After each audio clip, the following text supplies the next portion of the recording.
En este momento a todos ustedes nos da muchísimo gusto que puedan sintonizar estas conferencias.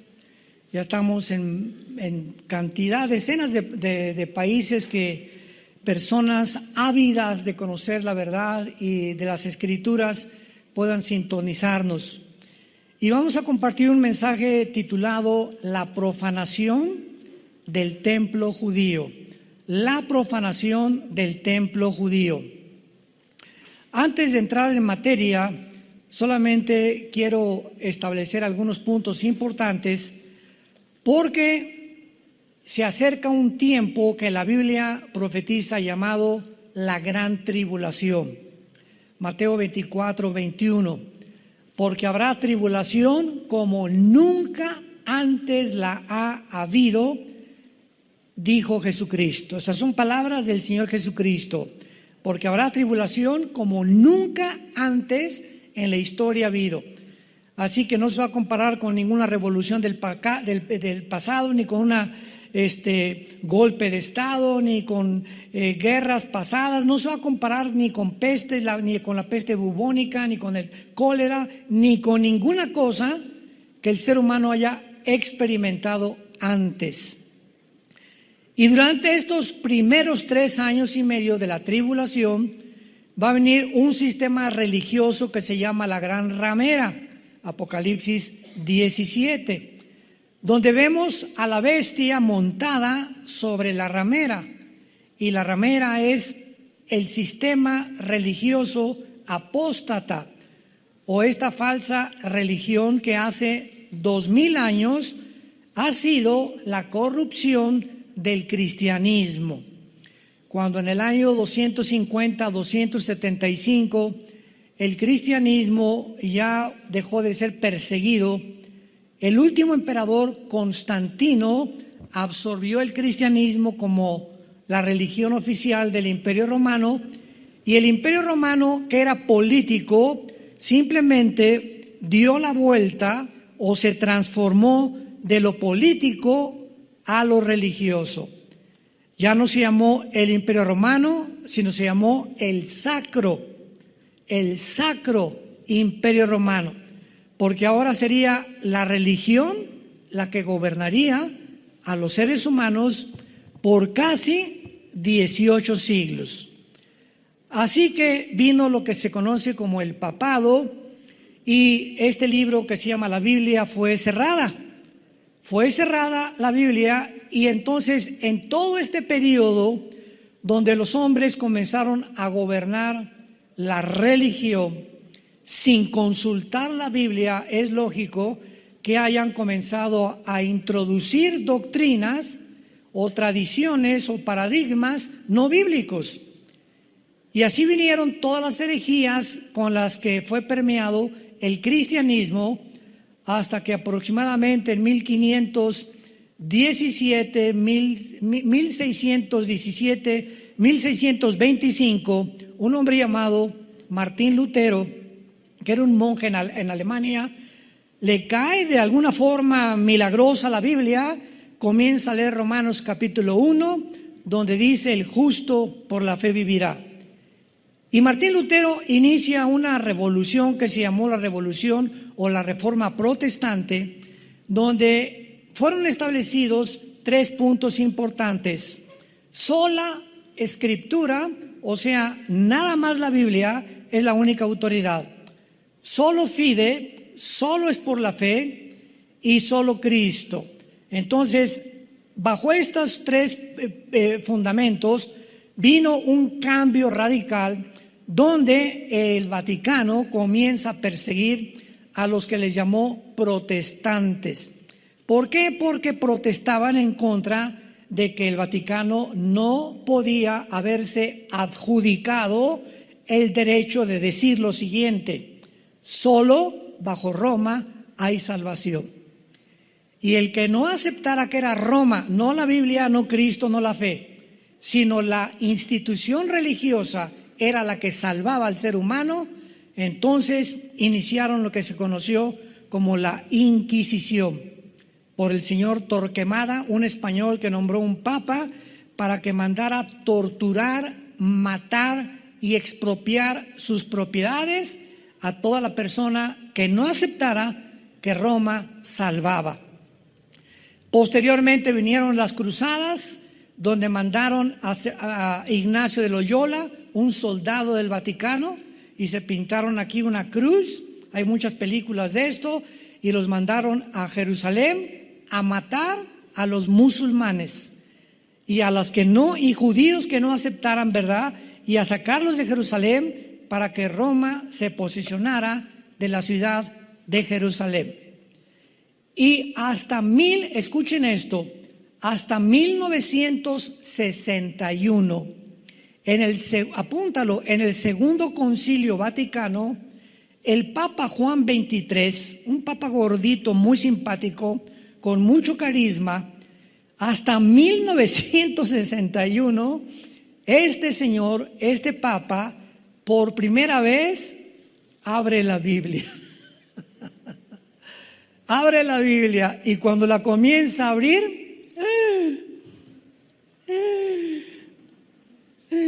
comienza a respirar, comienza a darse cuenta y dice: Dios mío santo, ¿cómo es posible que hemos estado enseñando tantas cosas que no están en la Biblia? Y el Papa Juan XXIII fue el primer, podríamos llamar, reformador de Roma, porque él prohíbe que ya no se diga las misas en latín. Pregúntale a tus abuelos o a tus padres antes de los 60, ¿verdad? Yo me acuerdo de niño, estaba chiquito, 4 o 5 años, pero me acuerdo que nos entrenaron después para ser acólitos. Mi hermano Alejandro y yo fuimos educados en colegios lasallistas.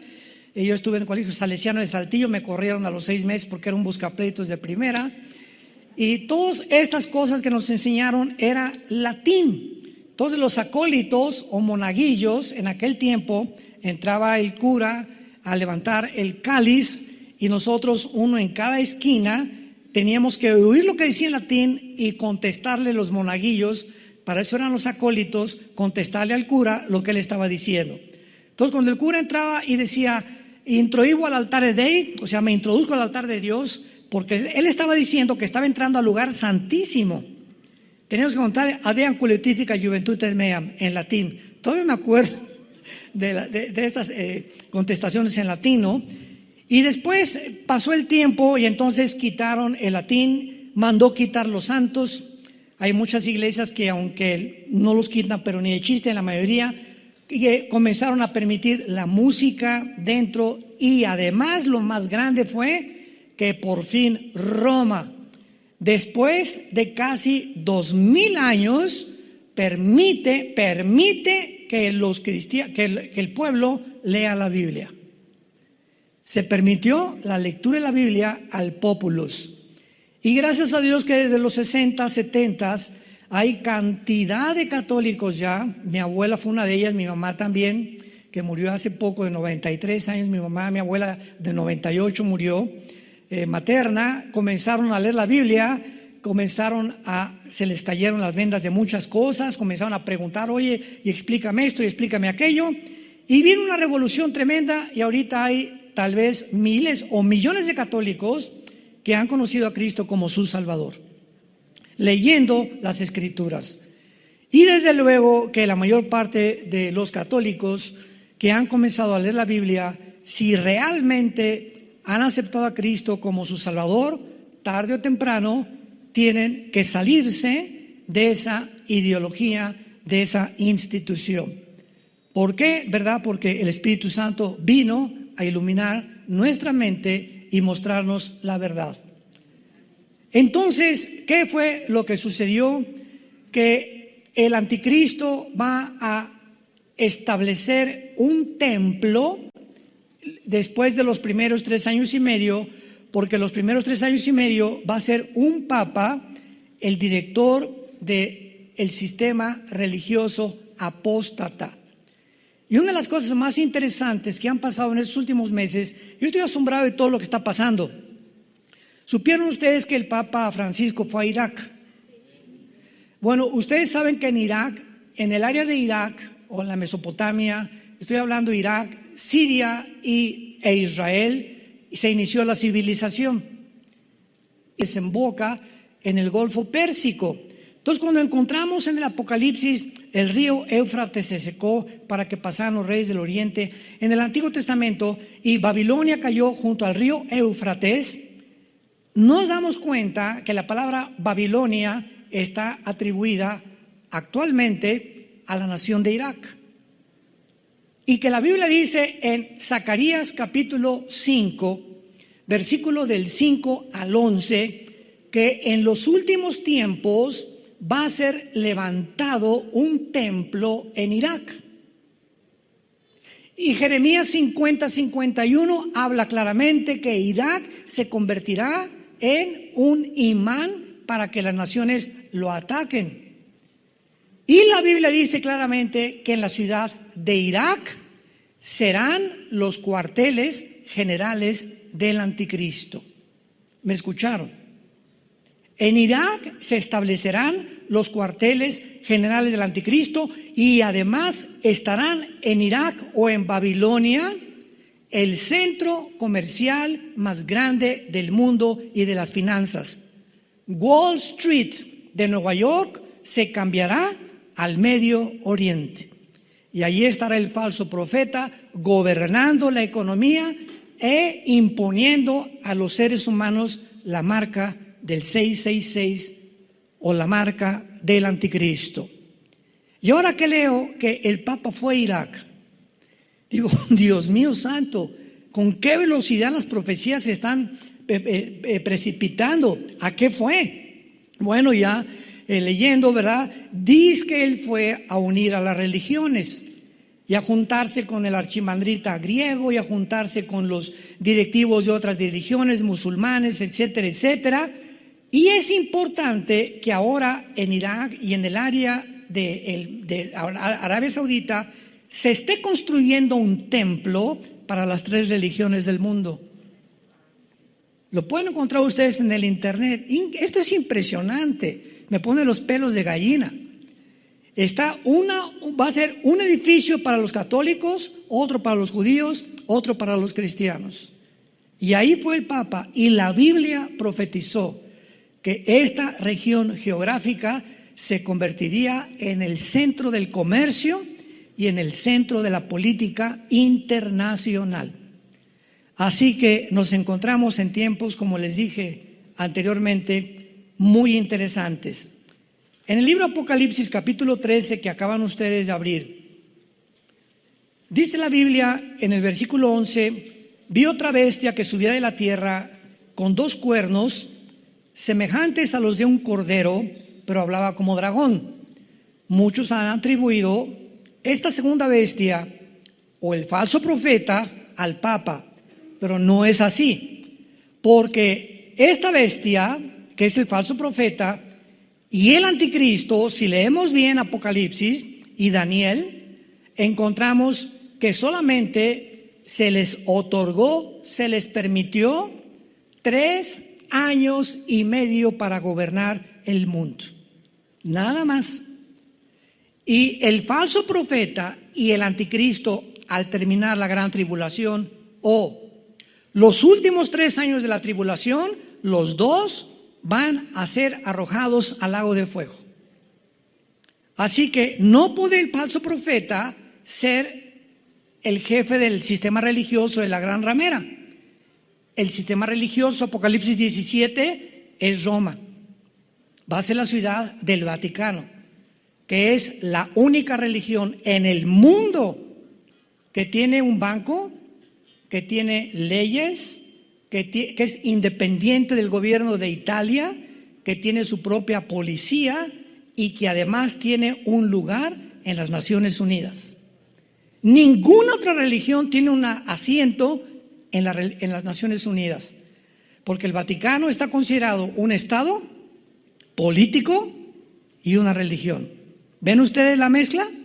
La política con la religión.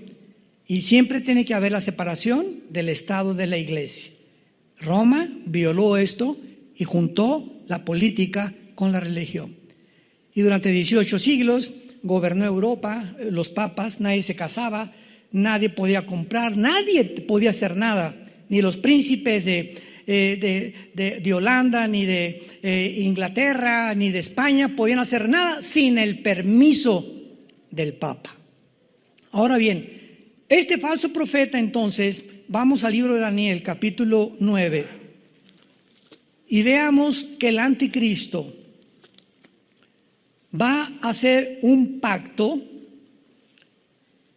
con el pueblo de Israel, que es donde nos vamos a adentrar en esta mañana, y vamos a ver todo lo que el anticristo va a hacer de una forma bastante resumida.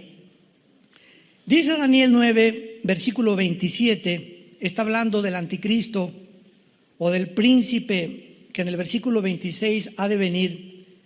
Por otra semana, esta palabra semana, Shavuot, es de 7 años, que son los 7 años de la tribulación.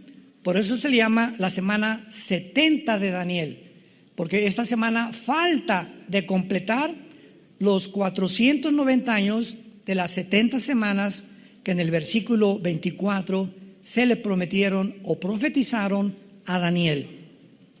Por otra semana, o sea, está hablando del anticristo, o por 7 años, confirmará el pacto con muchos, y a la mitad de la semana, o sea, a los 3 años y medio, ¿me van siguiendo? A la mitad de la semana, la mitad de 7 es 3 y medio. Hará cesar el sacrificio y la ofrenda.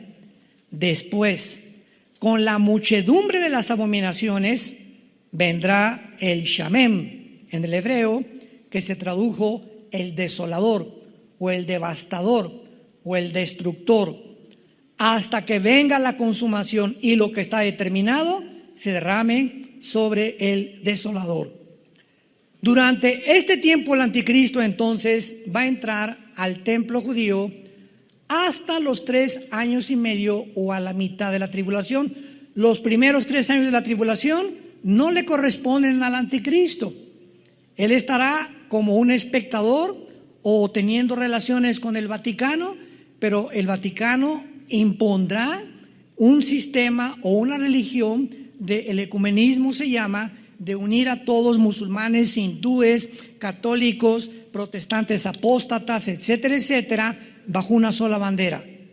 Esto lo inició el Papa Juan Pablo II, cuando en los 90s fue a la ciudad de Isis, ahí en Italia, y ahí el Papa juntó a brujos, juntó a archimandritas, juntó a musulmanes, juntó a hindúes, juntó a todos los líderes que pudo juntar para orar juntos por la paz del mundo, bajo esa bandera. Vamos todas las religiones a orar por el mundo entero. Se oye muy bonito, ¿verdad? Y se oye muy loable, y se oye también, digo, ¿verdad? Cualquiera podría decir, bueno, pues esto es algo, ¿verdad?, que necesitamos hacer. Pero la pregunta es que la Biblia dice, ¿podrán 2 juntos caminar si no estuvieran de acuerdo? ¿Le estamos orando al mismo Dios? ¿Cómo puedo yo orar con un musulmán cuando él le ora a Alá y él me puede decir amén? Cuando mi Dios es el Dios de la Biblia, el Dios de Dios es Mahoma o Alá. ¿Cómo puedo orar con un hindú cuando tienen 7 millones de dioses? Oye, ¿a cuál estás orando? ¿A cuál de todos le estás pidiendo? Entonces, esto es una bandera que suena bonito, juntemos todas las religiones, pero a los ojos de Dios es una abominación. Dios es el único Dios verdadero y es el primer mandamiento. Adorarás a Dios, tu Dios, sobre todas las cosas. No te harás imagen ni escultura, ni adorarás ni te inclinarás ante ningún otro Dios. Cuando venimos a la Biblia, venimos al único Dios, y ese Dios es un Dios celoso, en el sentido que nos dice desde ahora, deja tus ídolos, deja todo aquello que tú considerabas que podías juntarlo, porque yo soy el único Dios verdadero y quiero que me conozcas, que me sirvas y que me adores en espíritu y en verdad. Muy bien, veamos entonces rápidamente lo que hará el anticristo durante este tiempo. Se los voy a deletrear rápidamente. Número 1, va a anular a la mitad de la tribulación el pacto que firmó. Ahorita lo vamos a ver en Isaías 28. Va a anular el pacto. 2, va a participar con Israel en mentiras y engaños. 3, el pacto que va a hacer con Israel, la Biblia le llama un pacto con la muerte y con el infierno. Lo vamos a ver en Isaías 28 ahorita también. 4, la muerte y el infierno, qué interesante, aparecen en el cuarto sello del Apocalipsis, como la muerte y el Sheol, o como el infierno y la muerte. Número 5, Israel va a firmar este pacto y lo va a aceptar por temor a una invasión militar, y se le va a conceder reconstruir el templo judío. Por eso los rabinos van a ser engañados, porque el anticristo les va a prometer que van a reconstruir su templo y que nadie se va a intervenir, ni los musulmanes se lo van a quitar. Y pues rápidamente los judíos van a firmar el pacto con el anticristo. Número 6, el verdadero contenido del pacto no va a tener nada que ver con el conflicto con los palestinos, porque ahorita está hirviendo Israel entre los palestinos y entre los judíos. El presidente Joe Biden declaró hace algunos días de que él iba a buscar la manera de que se estableciera dentro de la tierra de Israel un Estado palestino.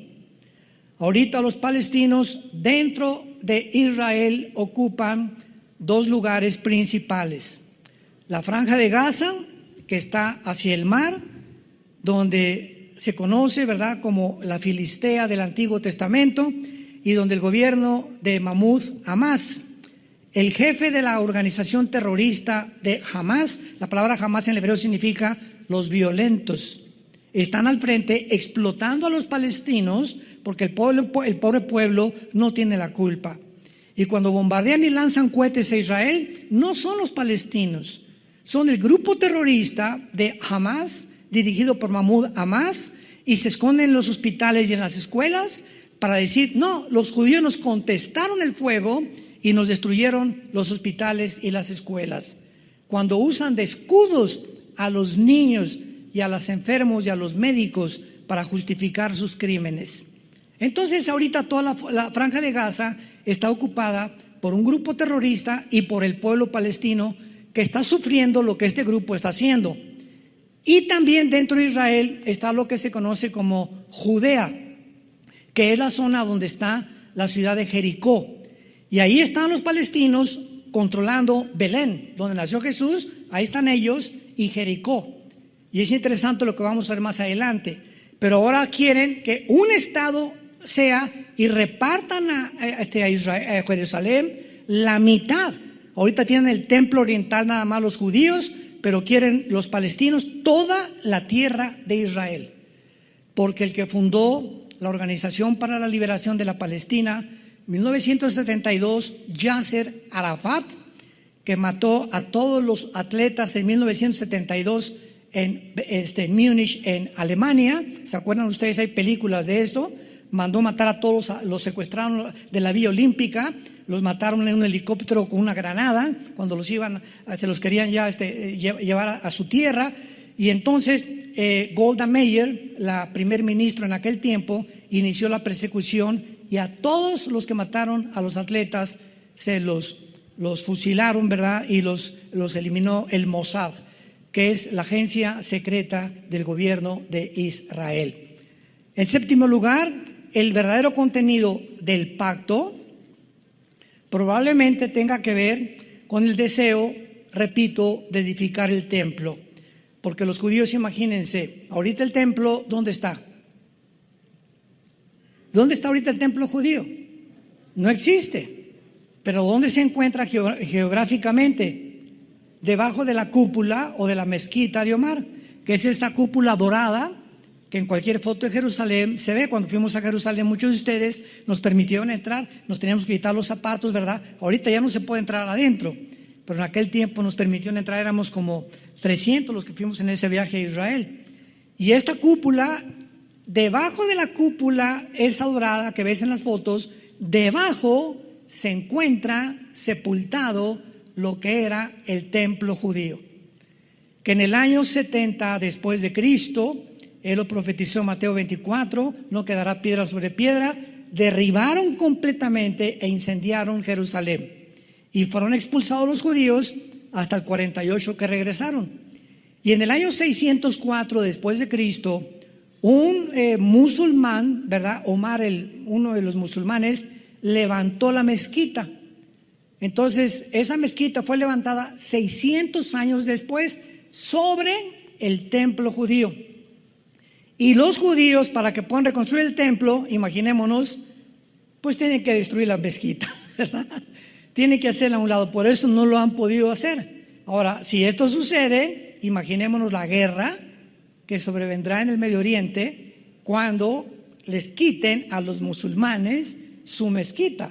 Si así se amarran bombas y se avientan, porque hay 72 vírgenes esperándolos en el cielo, pobres niños, ¿verdad? Que desde niños los adoctrinan, que si son mártires, son héroes delante de Alá. ¿Cómo no van ellos a provocar una guerra internacional si les quitan la mezquita, que es el lugar más sagrado? Porque dicen que de ahí Mahoma en un caballo blanco se fue al cielo. Entonces algo va a pasar, no sabemos, una guerra, tal vez la invasión de Ezequiel 38, que se junta Rusia, Turquía, Irán, Libia, Indonesia, algunas naciones del norte de África se vienen sobre Israel, son destruidas de acuerdo a Ezequiel 39, y tal vez después de esa devastación destruyan la mezquita, y entonces el anticristo les permite, les garantice a los judíos, una vez que destruyeron la mayor parte de las naciones musulmanas, que pueden levantar su templo y puedan comenzar otra vez a adorar como lo hacían en el Antiguo Testamento. Ahora, muy bien, vamos a hacer alguna especulación con la agenda del anticristo. Repito, es una especulación que podemos imaginarnos lo que puede suceder, porque mientras en Apocalipsis 11 los dos testigos se han muerto, ¿se acuerdan? Que la bestia que sube del abismo, que es el anticristo, los va a matar. Mientras maten a los dos testigos, el anticristo tal vez por televisión estará viendo, ¿verdad?, dando a conocer a todos sus actividades del templo judío, porque los dos testigos serán muertos en la segunda parte de la tribulación. Y veamos a continuación, especulando un poco, las posibles actividades que el anticristo hará en la ciudad de Jerusalén. Vamos a escoger el viernes como su punto inicial y les explico por qué. Viernes, ahí está el anticristo, no sabemos si en un hotel o en su casa, viendo los cadáveres de los dos testigos en Jerusalén, en la misma plaza. Viernes en la noche, el anticristo regresa a su hotel, prende la televisión y observa la manera como el mundo se regocija y se mandan regalos porque mataron a los dos testigos. El sábado, el anticristo, porque tiene que ser sábado, entra al templo y lo profana, exaltándose como un dios, mientras los dos testigos continúan muertos en la plaza de Jerusalén. El sábado en la noche, el anticristo tal vez regresa a su hotel, prende la televisión para ver la reacción del mundo cuando él entra al templo, porque lo van a seguir cámaras de televisión, y él entra al lugar santísimo y ahí ponen una imagen que el falso profeta le va a dar vida. Esto se encuentra en Apocalipsis 13. El falso profeta le va a dar vida, y esta palabra vida es neuma en el griego, que es espíritu. A ver, ¿cómo podía esto suceder? Muy fácil. Va a ser un demonio, un espíritu. Va a hacer una imagen tipo holograma. De esto hablamos la última conferencia. Y le pondrá el falso profeta a la imagen para que la imagen hable. y la imagen pida que sea adorada, y el mundo va a estar maravillado, porque cuando el mundo es sorprendido y asombrado por cosas que van allá, más allá de la realidad o de la normalidad, que se llaman milagros, el mundo está dispuesto a adorar a un buñuelo que apareció la Virgen en un árbol, o a un santito que le sale sangre. El mundo se hinca inmediatamente ante cualquier cosa que vaya más allá de lo normal, lo atribuyen a Dios, cuando la Biblia dice que no todo lo sobrenatural es de Dios. El domingo el anticristo va a recibir la llamada de sus 10 gobernantes, o sea, los 10 cuernos de Apocalipsis 17, que le van a decir: no estamos de acuerdo que te proclames Dios.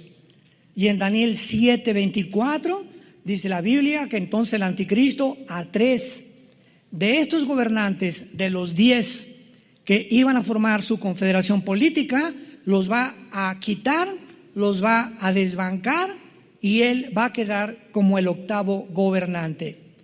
Y el lunes el anticristo, mirando las noticias, alcanza a ver de qué manera los testigos resucitan de entre los muertos.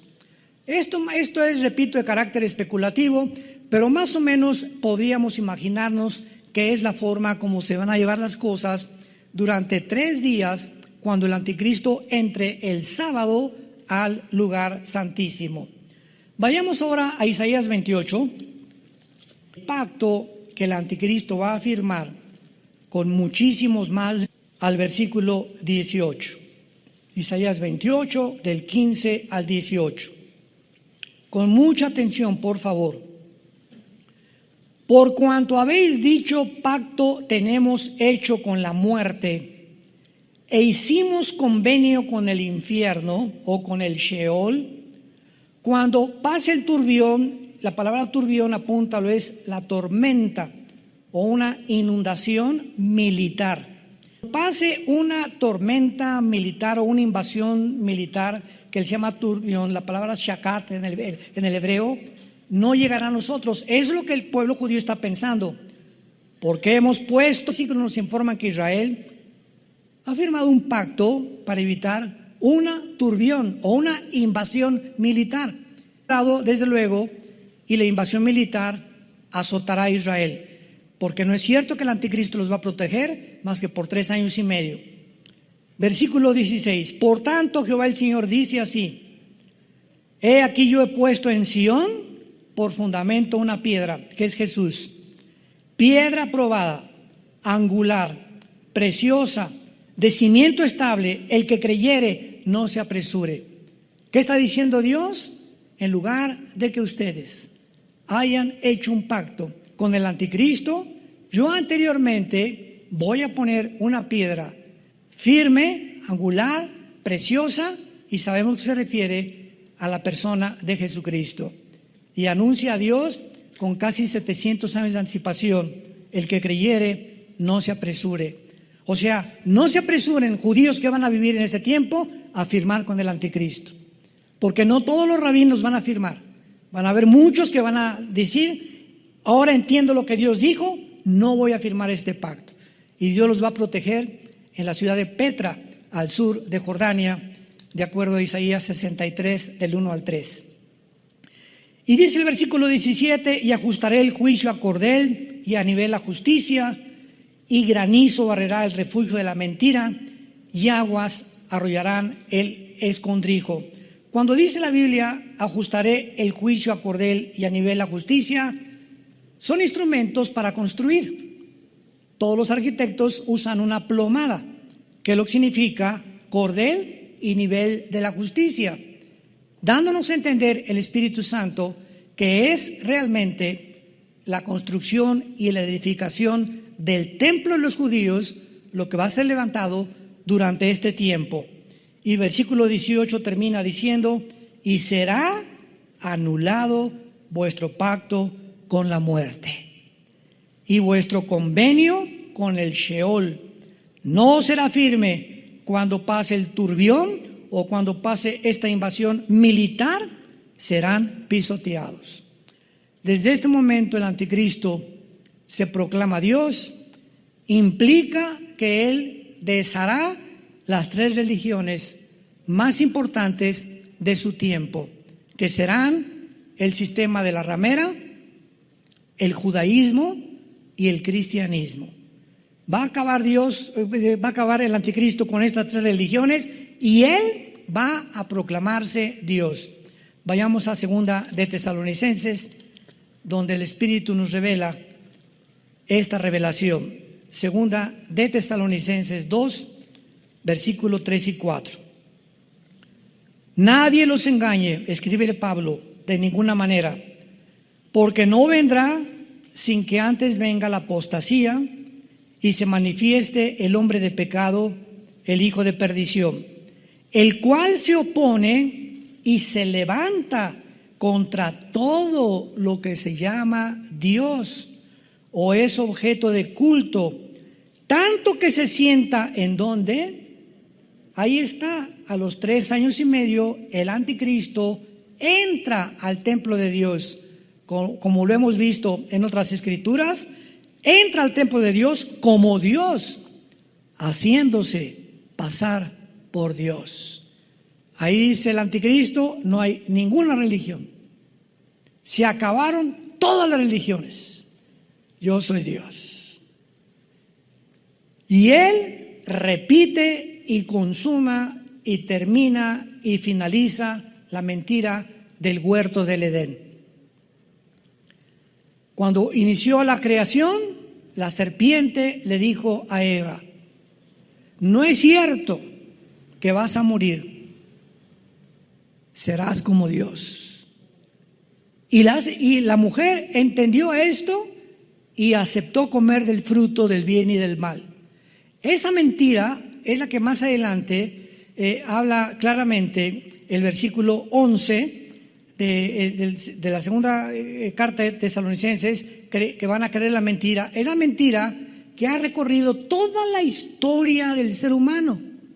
El hombre ha creído lo que la serpiente le dijo a Eva y los hombres se han endiosado con ellos mismos. Alejandro el Magno, Aníbal, Napoleón Bonaparte, Saddam Hussein, José Stalin, Adolfo Hitler, Benito Mussolini, etcétera, etcétera, etcétera. Todos los grandes conquistadores, todos los grandes dictadores creen y han creído que ellos pueden controlar el mundo. Y todos, Nabucodonosor, todos han querido, los Césares romanos, se hicieron adorar como dioses. Y llegamos al siglo XXI, donde los seres humanos siguen creyendo que somos dioses. Si tú no tienes a Cristo, has creído la mentira de la serpiente. ¿Por qué? Porque has creído que tú puedes hacer tus 10 mandamientos. Yo no necesito los 10 mandamientos de Dios. Yo no necesito el código moral de Dios. Yo no necesito los principios de ética de Dios. Yo puedo hacer y determinar lo que es bueno y lo que es malo. Lo que yo hago nadie puede decir. Yo sé que yo estoy bien, y comienzas a convertirte en un Dios. Esta es la razón por la cual el ateísmo es insostenible filosóficamente. Porque si tú vienes y me dices, pues yo soy ateo, yo te contesto, bueno, me estás diciendo que no crees en ningún Dios, ¿verdad? Es una contradicción filosófica, porque al decirme no creo en Dios, me estás diciendo que tú eres Dios. Porque si no hay Dios, eres Dios para ti mismo. ¿Qué significa Dios? Un ser supremo absoluto. Y tú estás erigido como tu ser supremo y absoluto. Y si tú me dices que no crees en ningún Dios, entonces tú pones las reglas y tú estableces tu forma de vivir. Y solo Dios puede hacer eso. Cabeza de albóndiga. Como me dijo una vez mi abuelo cuando yo le dije que yo era ateo. Ahora veamos claramente algo que es muy importante, que es en el capítulo 24 de Mateo. Uniendo esto a lo que hemos leído, el Señor Jesucristo, previendo lo que iba a pasar cuando el anticristo violara el pacto con los judíos y a los 3 años y medio se metiera e iniciara la persecución contra ellos. Vean lo que dice Mateo 24, versículo 15 en adelante, de las palabras de Jesús. Por tanto, cuando veáis en el lugar santo, o sea, en el lugar dentro del templo, ¿verdad? El Kodesh HaKodashim, o el lugar santísimo, así se dice en el hebreo, Kodesh HaKodashim, que es el lugar donde el sacerdote entraba una vez al año a ofrecer sacrificio. Cristo está diciéndoles, cuando vean en el lugar santo la abominación desoladora que habló, ¿quién? El profeta Daniel. El que lea entienda, o sea, la gente en el tiempo del anticristo podrán ser testigos cuando realice este acto abominable de entrar al templo, y desde luego la gente que esté dentro del templo. Y Jesús está refiriéndose, como lo vamos a ver más adelante, y esto nos pone los pelos de punta, como lo vamos a ver. Cuando veáis a la abominación desoladora que habló el profeta Daniel, entonces los que estén en Toluca, en Tlalnepantla, en México, ¿por qué Cristo describe un lugar geográfico? ¿Por qué Cristo se refiere exclusivamente a un grupo de judíos, a un lugar geográfico, Judea, que es ahorita el lugar ocupado por los palestinos? ¡Wow!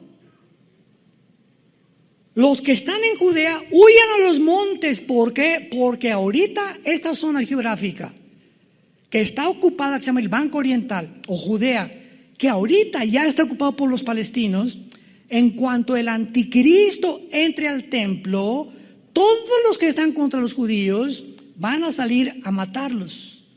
Ahorita los palestinos les dan chance a los judíos que viven en algunas kibbutz alrededor del Banco Oriental, que vivan ahí. Pero cuando el anticristo viola el templo, a los primeros que les dice, ustedes los están en Judea, píntense, salgan corriendo. Los que están en Judea, huyan a los montes. El que esté en la azotea no descienda para tomar algo de su casa. Y cuando dice Jesucristo, el que lea entienda, esta no fue una sugerencia, le está diciendo una orden directa. En otras palabras, debido a la importancia y a los detalles de este versículo, todo el que lea esto debe comprender que es urgente que no regresen a su casa ni por lo que hayan dejado, ni por el pasaporte, ni por nada. Cuando vean ustedes en la televisión, el anticristo entró al templo, salgan corriendo, porque los que no obedezcan les va a pasar lo que le pasó a la mujer de Lot cuando huyeron de Sodoma y de Gomorra. ¿Se acuerdan? Apocalipsis 19. Los ángeles agarraron a Lot, vénganse para acá, y a tu hermano y a la esposa, y vámonos. Y a casi a jalones los sacaron los ángeles, y le dijeron a los ángeles, a Lot y a su familia, no volteen atrás. No se atrevan a voltear atrás. Y la mujer de Lot volteó para atrás. ¿Por qué? Porque era una carnalota. O sea, su corazón estaba en el mundo, en las modas, por aquí, por allá, este y el otro. Y cuando Dios nos dice, pongan los ojos en lo que está arriba, no extrañes las cosas del mundo, es porque las cosas del mundo han ocupado tu corazón. Y cuando dice, no voltees atrás, pero mi collar de oro, mis dólares, mis shakes, ¿me esperas voy por ellos? No regresen para nada, porque tu vida vale más que todo lo que puedas tú haber juntado en todo tu corazón. No volteen hacia atrás, huyan. Ciertamente los judíos que vivían en ese tiempo en la región de Judea, que es el Banco Oriental y Jericó actualmente, son los que deberán poner más atención a lo que Cristo les dijo. Veamos rápidamente esto y comparémoslo con Zacarías, está antes de Mateo, para que no se vayan tan lejos. Antes está Malaquías y antes está Zacarías, capítulo 13. Zacarías 12 y 13 son dos capítulos que describen el final del ser humano, el Armagedón, la venida de Cristo. Dice Zacarías capítulo 13, versículo 8: y acontecerá en toda la tierra, dice Jehová, que las 2/3 partes serán cortadas y se perderán, mas la tercera quedará en ella. 2/3 partes de los judíos morirán. 2/3 partes de los judíos morirán. 1/3 parte, que es el remanente fiel, los que aceptaron a Jesús como Yeshua Mashiach, como Jesús el Mesías, van a estar escondidos en Bosra, que es Petra. ¿Cuántos fueron a Petra con nosotros cuando fuimos allá hace 4 o 5 años? ¿Todos están? ¿Ninguno? ¿Dónde estaban, Bueno, Petra está al sur de Jordania. Entras, y para entrar a Petra es como, ¿qué será? 2-3 metros de ancho más o menos, cabe una carreta nada más, y es como 1 kilómetro. Nos bajan los camiones y tenemos que ir caminando como 1 kilómetro, porque no entra ningún carro, y de repente vas entre piedras así inmensas a tu alrededor, como si entramos como una cueva tremenda. Y al llegar a Petra, de repente volteas y te quedas paralizado al ver que es una ciudad construida en las piedras. Se considera una de las maravillas del mundo, y está llena de árabes, de camellos, etcétera, etcétera. Y me acuerdo muy bien cuando llegamos ahí, porque Salem, nuestra hija, y Caleb montaron en camello. Todos los muchachos estaban chamacos, querían montar en camello, y uno de los dueños del camello se acercó conmigo y me dijo: oiga, ¿en cuánto me vende su hija? Y le dije: no, mira, mi hija no está para... Dios, solo sabe Dios que estoy hablando la verdad, esto es en serio. Le dije: no, y como yo me reí, me está bromeando. Me dice: le doy 50 camellos. Y le hablé a Marta, mi esposo, le dije: este cuate aquí no estaba diciendo que 50 camellos, y le hablé al guía y me dijo: no le hagas caso, así son. Total, que le dije: no te doy ni aunque me dé lo que quieras. Pues no nos siguió. Comenzamos a caminar toda la ciudad de Petra, que está llena de arena por el desierto, y no nos siguió como 1 hora, y me alcanza y me dice: le doy 1000 camellos, y le doy ovejas por la güerita que está arriba del camello. Me querían comprar a mi hija, y ahora comprendí la cultura del Medio Oriente. Entonces, esa es la forma como ellos viven, ¿verdad? El trueque, y te dan cosas, y te doy camellos, y me vendes a tu hija. Y cantidad de familias venden a sus hijas para tener 2 camellos, para tener más borregos, para tener más ovejas, para tener un poco más de dinero. Venden a sus hijos, a los mercaderes. Pero yo no lo vendía ni que me hubiera dado 1 millón de camellos, ¿verdad? Entonces, vemos aquí en Zacarías 13 que 2/3 partes serán cortadas y 1 se perderá. Y dice el capítulo 14 del libro de Zacarías, en el versículo 4, y está hablando no del rapto. Los que creen que el rapto y la segunda venida es lo mismo, van a abrir los ojos ahora. Acuérdense que en 1 Tesalonicenses 4, 16 y 17, 1 Corintios 15, 51 a 53, dice que vendrá en el aire, y en el aire nos sacará, y jamás tocará la tierra. Cuando vean el rapto, vean la segunda venida, se afirmarán sus pies en aquel día sobre el monte de los olivos. Cuando Jesús regrese con nosotros por segunda vez, ya estemos con Él en el cielo, va a tocar con sus pies el lugar donde lo crucificaron, y que está enfrente de Jerusalén al oriente, y el monte de los olivos se partirá por en medio, hacia la derecha y a la izquierda, oriente y occidente, haciendo un valle muy grande, y la mitad del monte se apartará hacia el norte y la otra hacia el sur. Cuando venga Cristo con nosotros, pondrá sus pies, tocará el monte de los olivos, y se hará una cruz. ¿Se imaginan ustedes? Donde Él murió crucificado, ahora esa cruz les recordará a todos los judíos y al mundo entero que Él era realmente el que murió hace 2000 años para pagar por tus pecados y por mis pecados. Y finalmente, y huirán al valle de los montes, porque llegará hasta Sal, huirán de la manera, y vendrá Jehová mi Dios, y con él todos sus santos. Y esto lo corroboramos en Apocalipsis 19. Vi al Verbo de Dios montado en un caballo blanco, bajando con todos aquellos que nosotros, antes de su segunda venida, vino por nosotros 7 años antes de la tribulación. La iglesia no puede atravesar la tribulación. Nos vamos antes con el Señor. Es muy diferente. El rapto no es la segunda venida. El rapto es la promesa y el misterio que dice Pablo en Corintios 15, que estaba escondido en el Antiguo Testamento, y que hasta el Nuevo Testamento fue a Pablo a quien se le reveló que va a haber una generación que no vamos a saber lo que es morir.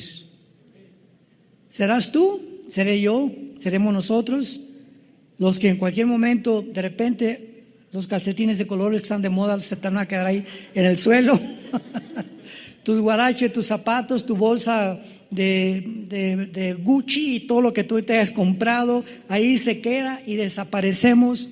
Y el mundo como loco, desaparecieron millones de personas, los noticieros de televisión, aviones que van a chocar porque los pilotos desaparecieron, congestionamiento de tráfico, congestionamiento de los noticieros, todos los niños van a desaparecer de todos los cuneros y de todos los, ¿cómo se llama? Donde los kinders, etcétera, etcétera. Y vamos a darnos cuenta entonces cuando estemos con Él en el cielo que valió la pena haber creído en el nombre del Hijo de Dios. ¿No quisieras tú en esta mañana aceptar a Cristo en tu corazón? Ante este panorama glorioso que la Biblia nos da, las profecías no son para asustarnos, son para prepararnos a encontrarnos con Él, animar nuestro corazón y saber que todos los que ahorita han muerto por COVID o por lo que haya sido en Cristo, dichosos son, porque descansarán de sus obras. Todos los que ahorita y los parientes que me oigan, que tú has tenido alguien que se ha muerto en Cristo, gózate y alégrate con el solo pensamiento que se encuentra en un lugar muchísimo mejor que Tlalnepantla. Pero muchísimo mejor. Ahora que se murió Luis Palau, yo trabajé con él 1 año y medio. Oí su mensaje que él dio antes de morir y no saben cómo me llegó, me traspasó en el alma. Palau dijo, ¿verdad? Estoy listo para que me vaya. Se murió de cáncer, tuvo como 2 años con el cáncer. Estoy contento, lástima que no nos vamos mi familia y yo en el mismo avión. Así dijo en su video, lo puedes ver en internet. Pero estoy gozoso porque me voy con el Señor y no tengo por qué estar triste porque ya en cualquier momento vienen por mí. Ese es un hombre de Dios. Ese es un hombre que puede morir como murió Pablo.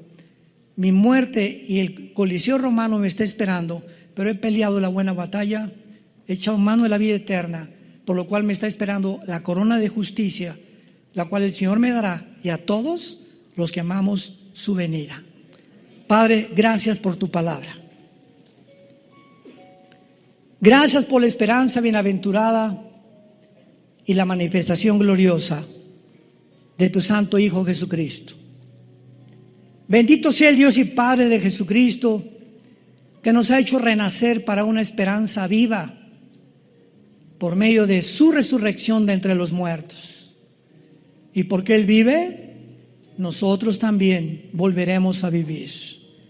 Esta vida pasa como una niebla, donde crecimos como la flor del campo, florecimos en alguna época de nuestra vida y tenemos que marchitarnos al llegar a la 3ª, 4ª edad para volver otra vez a reunirnos con un cuerpo nuevo, glorificado, semejante al cuerpo de la gloria suya por toda la eternidad.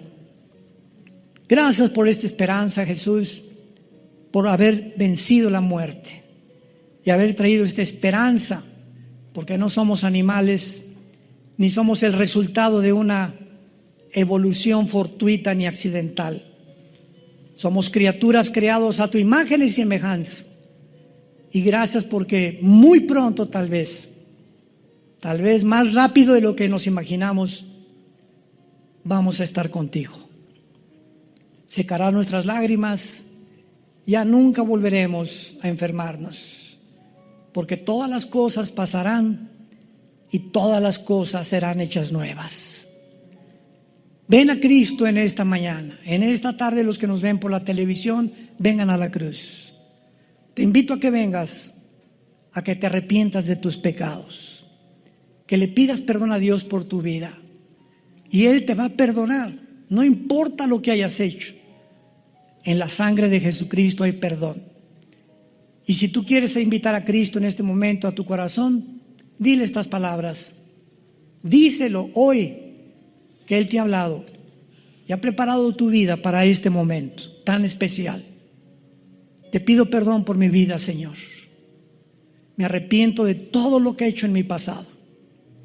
Te pido que entres a mi corazón en este instante, porque creo que en esa cruz pagaste con tu sangre por mis pecados.